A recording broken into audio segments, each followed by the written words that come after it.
unlock the jukebox. I wanna hear some Jones.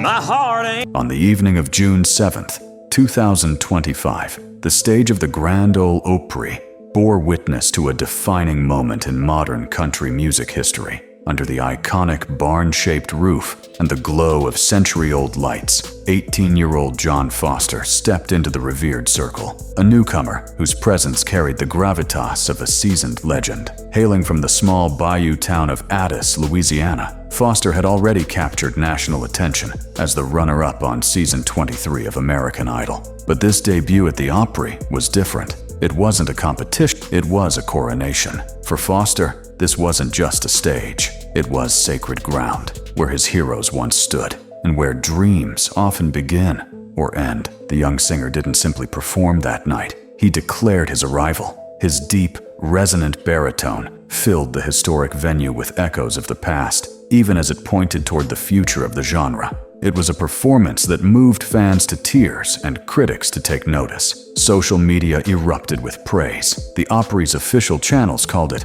a dream realized, and fans watching across the country echoed the sentiment. A star had been born. But what led this teenager from a sleepy Louisiana town to one of the most hallowed stages in all of music? To understand the gravity of John Foster's ascent, we must first look back to the roots that shaped him, the moments that tested him, and the stage that transformed him. Long before the lights of Nashville ever shone in his direction, John Foster was just another Cajun kid growing up along the winding backroads of Addis, Louisiana, a town so small it barely registers on a map, but one where tradition, family, and music run deep. Born into a tight-knit community where weekend cookouts and Sunday sermons often featured as much George Strait as gospel, Foster's foundation was steeped in the rhythms of country music and the soul of Southern culture. His earliest memories include the dusty hum of Alan Jackson on the radio, Randy Travis echoing through the kitchen,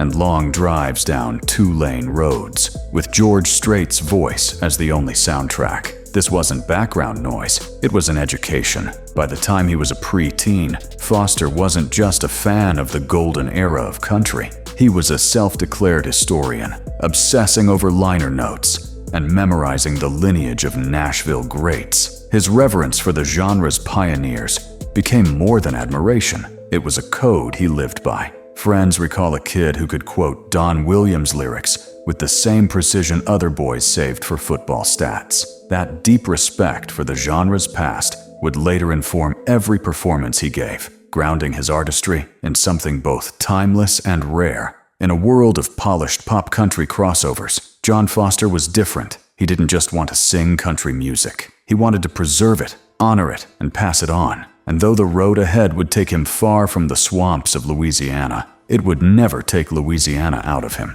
For most teenagers, a visit to the Grand Ole Opry is a sightseeing stop, a brush with tradition. But for 14-year-old John Foster, it was nothing short of a spiritual awakening. That night, seated among the rows of adoring fans and beneath the storied lights of Nashville's most sacred hall, something in him shifted. As legends graced the stage and the weight of a century's worth of country music history wrapped around him, Foster wasn't just in awe, he was overwhelmed. He would later recount in a heartfelt Instagram post, "I was fighting tears just being in the audience." That moment, still vivid in his memory, wasn't just about admiration, it was clarity. He realized then, with absolute certainty, that the Opry wasn't just a dream, it was his destination. He envisioned himself in that circle, standing where his idols once stood, carrying their legacy forward. While other kids his age were obsessing over trends and video games, Foster began quietly plotting a future that seemed, at the time, impossibly far away. It wasn't about fame or applause, it was about belonging, earning the right to stand in the same space as the voices that had shaped him. That trip to the Opry didn't just ignite his ambition, it defined it. From that moment on, every note he sang, every song he studied, and every stage he stepped on was part of a larger mission, to one day return not as a fan in the crowd, but as a name on the marquee. The dream was born, and it refused to let go. While many aspiring musicians flocked to music schools or abandoned academics altogether, John Foster took a different path. one that required both courage and compromise. As a freshman at Louisiana State University, Foster pursued a degree in biology, a field he chose not out of obligation, but purpose. His dream wasn't only to sing, it was to heal. With aspirations of becoming what he once jokingly called a singing oncologist, Foster juggled lab reports and late-night gigs with a quiet determination that stunned even his professors. He wasn't trying to hedge his bets. He was chasing two passions simultaneously, refusing to let go of either. On campus, he was the student in boots and a ball cap who slipped out after class to play hour-long sets at local bars. Off campus, he was a rising star with a voice that sounded like it had been lifted from a vinyl record pressed in the 90s, drawing inspiration from the heartache-laced ballads of George Jones and the earnest storytelling of Alan Jackson. Foster cultivated a sound that felt both nostalgic and new. His performances were raw, not in their polish, but in their emotional weight. There was no gimmick, no showmanship for showmanship's sake, just a young man pouring out songs that sounded like they'd been lived. That dual life, the scientist in the making and the country crooner by night, became his signature. While others were waiting for their big break, Foster was building his foundation, proving that authenticity, hard work, and a deep respect for the craft could still chart a path to stardom. His journey wasn't loud, it was steady, and it was about to reach a turning point. In the spring of 2024, the quiet resolve of John Foster's double life met its biggest test and its biggest opportunity on the nationally televised stage of American Idol. Arriving in Nashville with little more than his signature cowboy hat and a Ziploc bag full of boudin and beef jerky from his family's meat shop, Foster was an instant anomaly. In an age of manufactured backstories and viral hopefuls, here was a kid who didn't need to pretend. His story was real, and his voice was even more so. When he stepped before judges Carrie Underwood, Bryan, and Lionel Richie, there was no pretense, no theatrics, just a slow, soulful rendition of Randy Travis's "I Told You So" that stopped the room cold. The performance wasn't just good, it was transportive. He sounded like the ghost of country music's past, with the promise of its future stitched into every line. The judges were stunned. Carrie Underwood, herself a former Idol champion, would later call it one of the most honest auditions she'd ever witnessed. From that moment, Foster's trajectory changed. Week after week, he returned to the Idol stage with songs that carried emotional weight and cultural reverence. Neon Moon, Check Yes or No, each delivered with the kind of sincerity that can't be faked. As the competition advanced, so did his fan base. Viewers weren't just voting for his talent, they were connecting to his authenticity. When he ultimately finished second to powerhouse Jamal Roberts in the finale, there was no disappointment, only momentum. In the eyes of many, Foster had already won something bigger, the country's heart. And for John Foster, the journey was only just beginning. John Foster's run on American Idol wasn't defined by flashy moments or viral antics. It was defined by heart. Week after week, the 18-year-old from Addis, Louisiana, delivered performances that cut through the noise, reminding audiences why country music still matters. While others chased spectacle, Foster stayed rooted in tradition,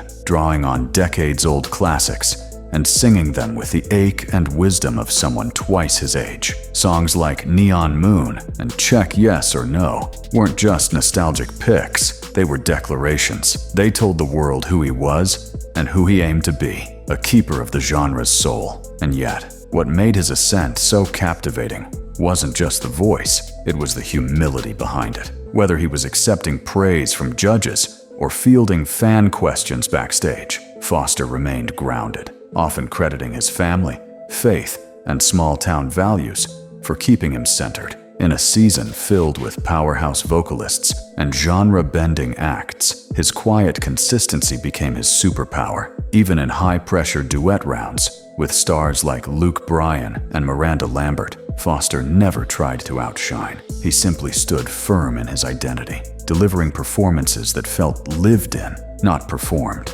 His signature look, boots, jeans, and a soft drawl never changed, and that refusal to be anything but himself only deepened his appeal. As the finale approached, fans rallied behind the Cajun cowboy, voting in droves not just for his talent, but for his story. Finishing as runner-up to Jamal Roberts didn't dim his star, it polished it. Foster walked off the Idol stage not as a contestant who lost, but as a future country icon who had just been introduced to the world. In the weeks following the American Idol finale, John Foster's journey gathered a new kind of momentum, not the frenzied buzz of overnight fame, but the deliberate steps of a rising star whose time had truly come. On May 18, 2025, just days after the show wrapped, Foster took the stage at the Cajun Country Jam alongside country stalwart Craig Morgan, delivering a performance that hinted at the magnitude of what was about to unfold. Fans who had followed him through Idol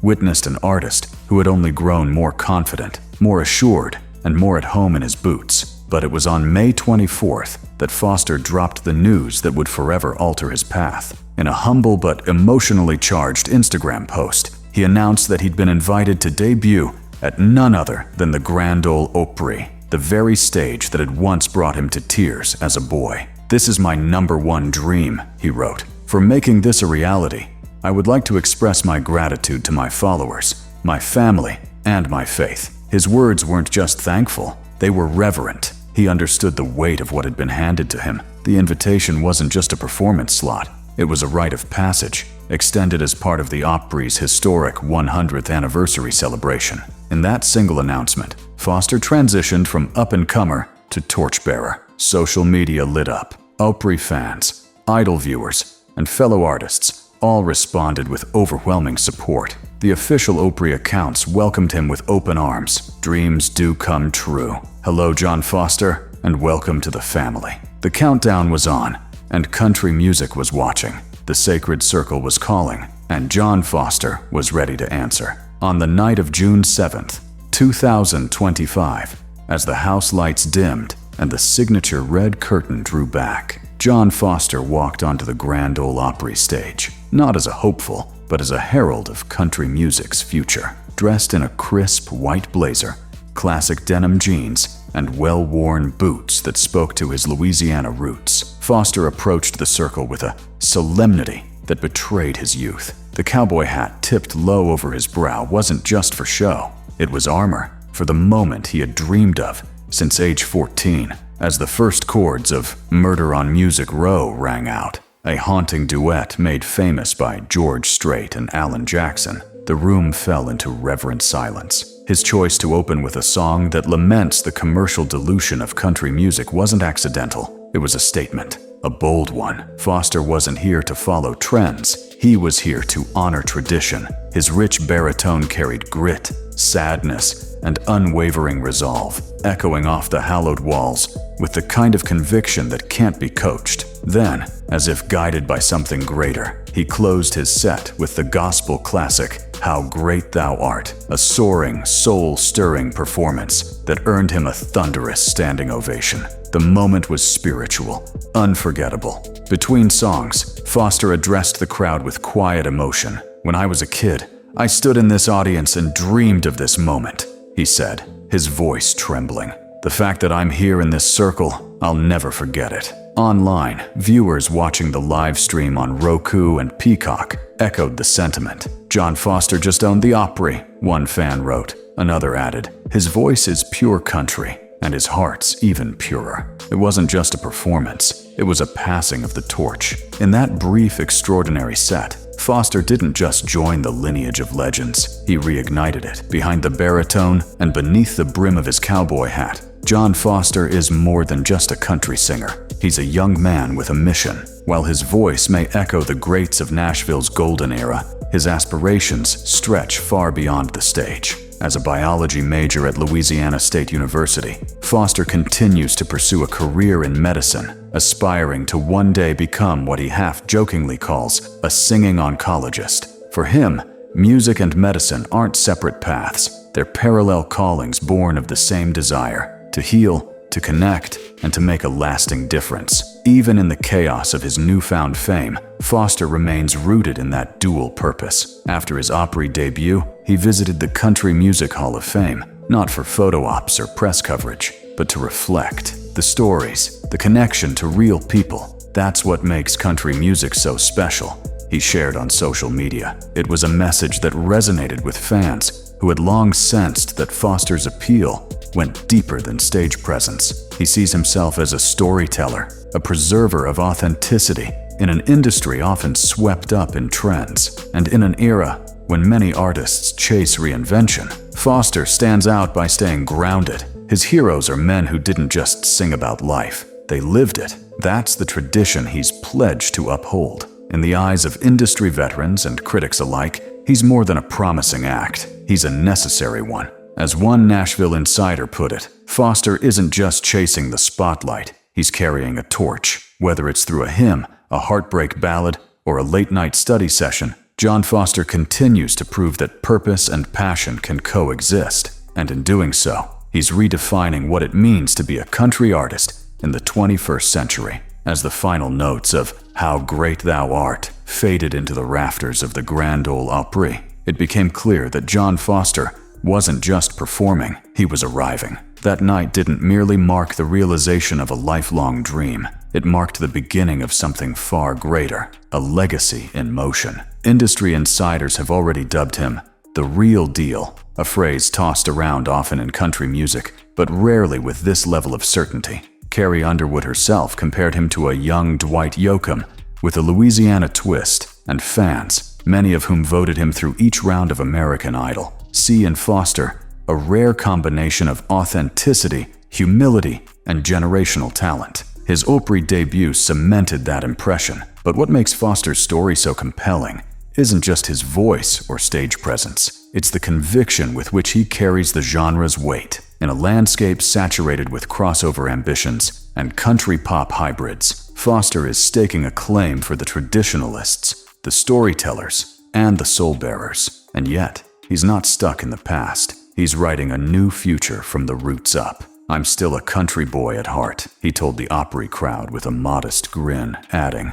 "But standing here tonight, I know this is where I'm meant to be." At just 18, Foster has already done what most artists spend decades chasing. He's left a mark, not through scandal or spectacle, but through sincerity. As the lights of the Opry glowed and the crowd chanted his name, one thing became unmistakably clear. John Foster hadn't just stepped into the circle, he had become a part of it. With 3 simple words, "I love country," he closed the night not with an ending, but a promise to honor the music that raised him, to carry its spirit forward, and to remind the world that in the ever-evolving story of country music, there's always room for one more voice that rings true.